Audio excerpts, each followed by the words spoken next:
자, 이 시간에는 우리가 화학 반응 속도에 대해서 생각을 해보겠습니다. 아직까지도 검정고시에서 종종 나오는 게 화학 반응이 어떤 원인에 의해서 일어나느냐, 어떤 조건에서 잘 일어나고 어떤 조건에서 느리게 일어나느냐에 대한 이야기를 가끔 물어보고 있는데 우리가 두 가지 관점으로 살펴볼 수 있어요. 하나는 화학 반응이 일어난다는 것은 분자들이 충돌할 때 일어난다라는 거예요.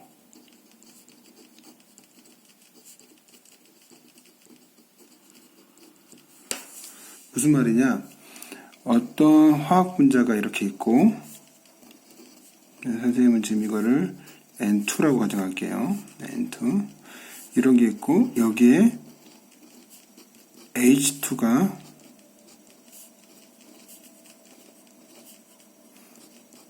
반응한다고 생각을 해봅시다. 그럼 여기서 뭐가 만들어지죠?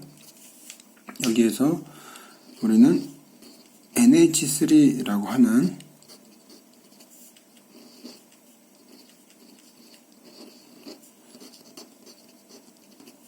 물질이 만들어진 걸 알고 있어요.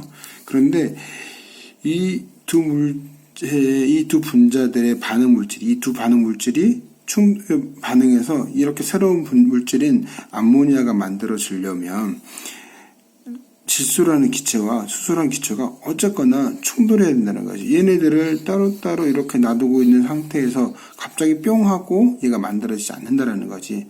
모든 화학 반응은 분자들이 막 와서 충돌해서 우리가 이걸 한 통에 집어넣고 같은 공간에 두고 얘네들이 서로 충돌했을 때 나타나는 거죠. 화학 반응은 충돌에 의해 일어난다라는 거예요. 그렇다면 화학 반응이 일어나는 조건을 자연의 조건 살펴보려면 결국에는 충돌수가 큰 경우를 살펴보면 될 거예요. 두 번째는 화학 반응은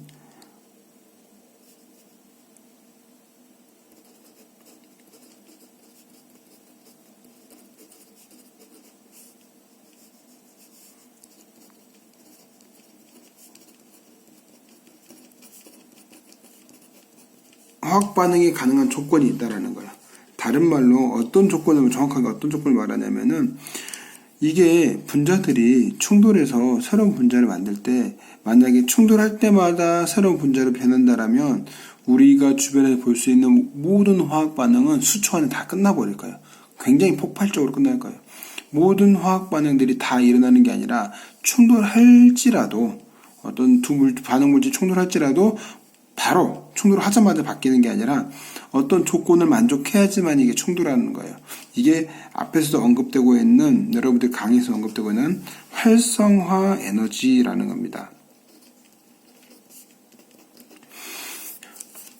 충돌하는 분자들이 적절한 조건의 활성화 에너지를 가지고 있을 때만 반응한다. 그렇지 않은 분자들은 그냥 허투루 충돌하고 지나가 버린다. 라는 그런 두 가지 관점에서 우리가 화학 반응 속도를 살펴볼 수가 있어요. 자, 그러면 봅시다. 어떻게 하면은 첫 번째 조건인 충돌 이론에 의해서 어떻게 하면은 이 분자들의 충돌을 키울 수 있을까? 가장 대표적으로 기체의 경우에는요, 충돌을 키우려면은 압력을 키우면 돼요, 압력. 요즘에 우리가 코로나 사태 때문에, 폐렴으로 입원한 환자들이 어떤 문제가 생기냐면은 폐렴에 걸리면 호흡이 하기 힘들어진다라고 해요. 숨을 참고 있는 것처럼. 왜냐하면 내가 공기를 열심히 들이마시지만 내 몸속에 폐 안에 있는 폐포, 산소를 흡수해야 할, 산소를 내 몸에 내 몸의 혈액 속에 산소를 결합시켜야 하는 장소인 폐포에 염증이 생겨서 그 산소가 폐포 안에 혈액 속으로 결합하지 못하는, 소위 혈액 속에 있는 적혈구로 결합하는 이 화학 반응이 일어나지 못하는 상황이 많거든요.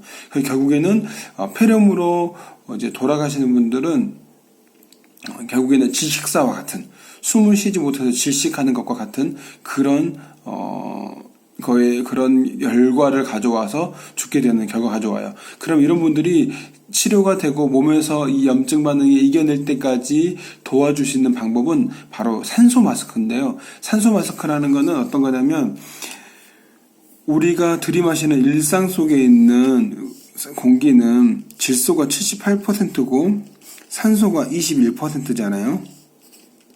요거밖에 안 되는데, 이 산소 마스크는 요 공기의 압력을 훨씬 더 높여주는 거예요. 그래서 압력이 높음으로 인해서 지금 폐포가 염증이 생겨서 산소를 잘 결합하지 못하지만 그 와중에도 산소의 압력을 높여서 평소와 같은 산소 결합을 나타낼 수 있게끔 더 압력을 높여주는 거예요. 압력을 높여주면 산소 분자가 우리 폐포 안에 들어가서 폐렴이 있음에도 불구하고 조금씩 결합할 수 있는 그 조건에서 충분한 결합을, 한 번 충돌이 일어날 때 평상시라면 똑같은 기압이라면 10번 충돌해야지 한 번 결합했다. 근데 이 압력을 높여주면 5번만 충돌해도 산소가 적절하게 결합할 수 있는 이런 결과를 가져오거든요. 결국에는 기체의 경우에는 압력을 높여야지 충돌이 많아진다라는 거예요. 두 번째로는 고체를 우리가 생각해 볼 수 있는데요. 고체는 어떤 물질이 녹는 거를 생각해도 괜찮을 것 같아요. 물론 어떤 물체가 녹는다는 거는 물리 반응이지만 비슷한 조건을 볼 수 있는데, 어떤 고체 덩어리가 있어요.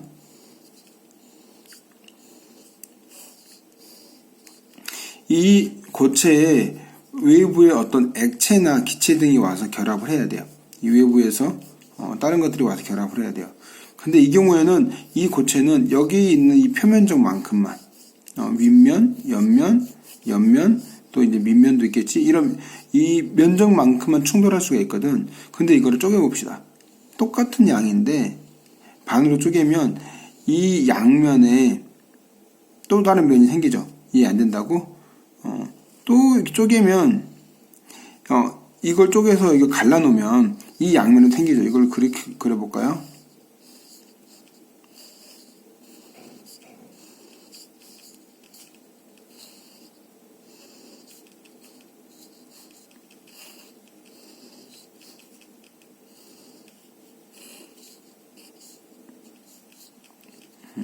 자, 요거를 갈라놓으면은 이거 전체 면적이 6개 면을 가지고 있잖아요. 6개 면을. 근데 이렇게 한 번만 갈라놓으면은 이 바깥면 그대로 있고, 앞면, 뒷면도 그대로 있고, 윗면, 아래면 6면에다가 이 갈라놓은 이쪽 면, 그리고 이쪽 반대쪽 면, 그래서 이 양쪽 면이 새로 생긴다는 거지. 그걸 또 쪼개면은, 이렇게 또 쪼개면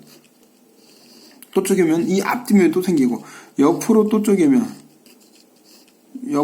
이 위아래면 또 생기고, 이렇게 쪼개면 쪼갤수록 이 고체 물질에 접촉할 수 있는 외부 인자들, 외부 액체나 다른 반응물들이 훨씬 더 많이 충돌할 수 있다는 거지. 결국엔 고체의 경우에는 표면적을 어떻게 넓히느냐라는 거예요.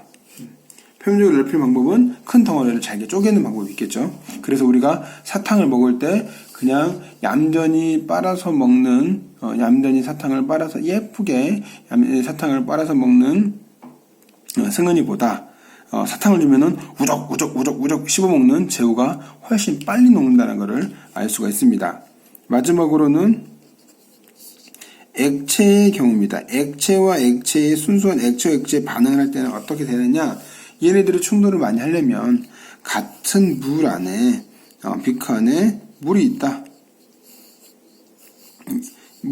순수한 이 반응 물질을 많이 넣어놓으면은 어떤 일이 벌어지냐면은 결국에는 이 전체 부피가 2리터다. 근데 2리터 안에 내가 아주 약한 물질을 조금만 넣어놓는다 라는 것보다는 여기에 물 2리터에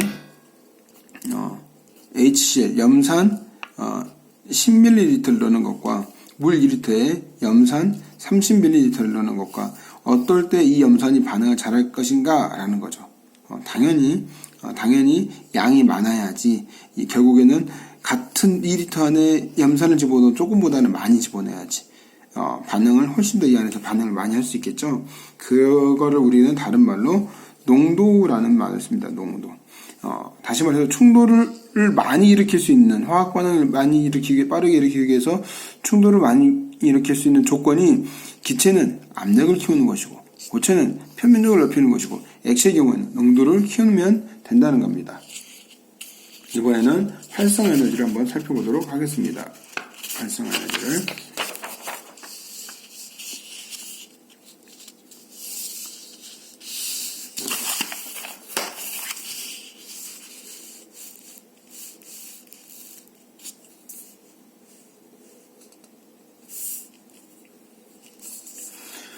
자, 두 번째는 모든 분자가 반응하지 않고 어떤 반응한 조건이 가능한 게 있다라는 건데, 반응이 가능한 조건이 있다라는 건데, 우리가 화학 반응이 일어나는 거를 이렇게 나눠봐요.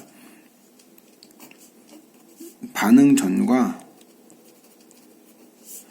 반응 후를 이렇게 그래프상에서 나눠봅시다. 어떤 물질이 반응 전에 이렇게 있었어요. 방금 말했던 N2와 수소가 이렇게 있는 상태가 반응 전이라면, 반응 후에는 얘네들이 이렇게 NH3라는 걸로 가진 에너지가 달라져요. 오이고. 소리.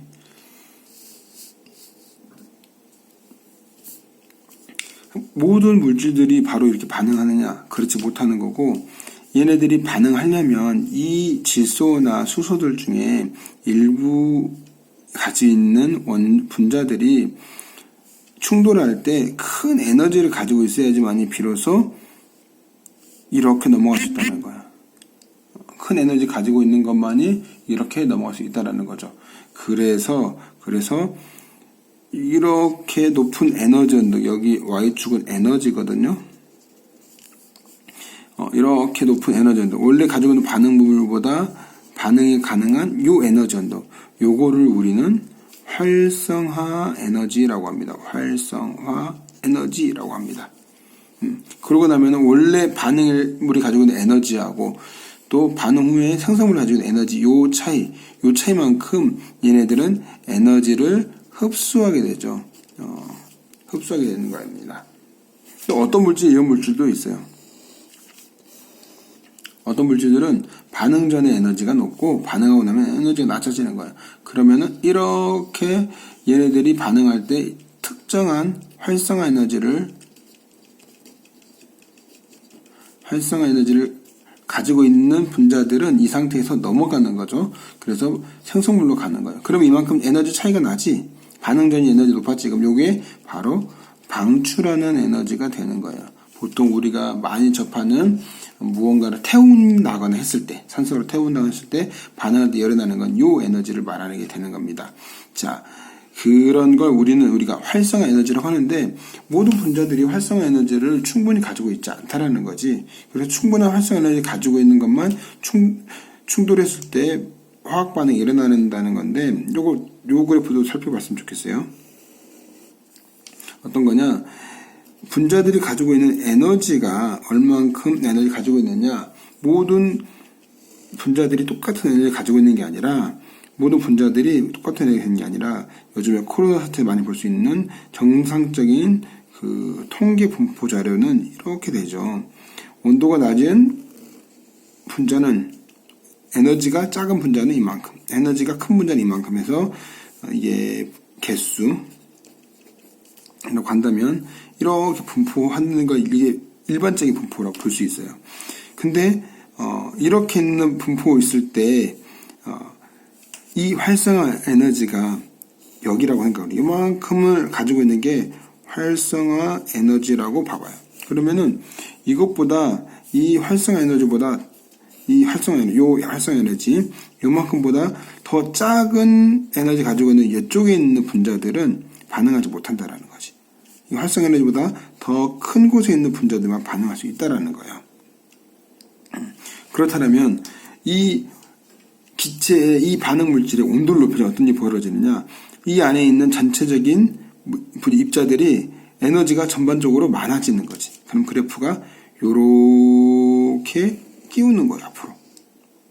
똑같은 양이 이 에너지가 낮은데 많이 있다가 에너지가 높은 쪽으로 이렇게 퍼지는 거예요. 그랬을 때는 더 많은 물질이 반응할 수 있겠지. 그래서 결국에 온도가 상승하면 반응을 잘한다라는 거예요. 왜? 똑같은 충돌을 했을 때 반응할 수 있는 활성화 에너지를 가진 물질이 많아지거든. 결국에는 온도가 높아야 한다라는 것이고, 또 하나, 어떤 물질들은 우리가 지금 막 배운 것처럼 이 활성화 에너지를 낮춰주는 역할을 하는 물질이 있어요. 그걸 우리 뭐라고 부르죠? 그렇죠. 촉매라고 했죠. 정확하게는 정촉매라고 하는 거죠. 이 촉매가 있었을 때는 이 활성화 에너지를 낮춰주는 거예요. 이 높이를 낮춰주는 거예요. 활성화 에너지 낮춰주는 거예요. 다시 말해 여기다가 터널을 뚫는다고 보면 돼. 이렇게 적당한 높이에다가. 그래서 촉매가 있을 때는 더 반응을 잘 할 수 있게 된다. 활성화 에너지를 낮춰준다. 이렇게 화학 반응 속도를 가져오는 활성화 에너지 이론에 의해서 두 가지 조건, 그리고 충돌로 인한 에너지에서 충돌로 인한 반응에 대해서 압력과 농도와 표면적이한 압력, 농도, 표면적이한 이 5가지 요인을 살펴봤습니다.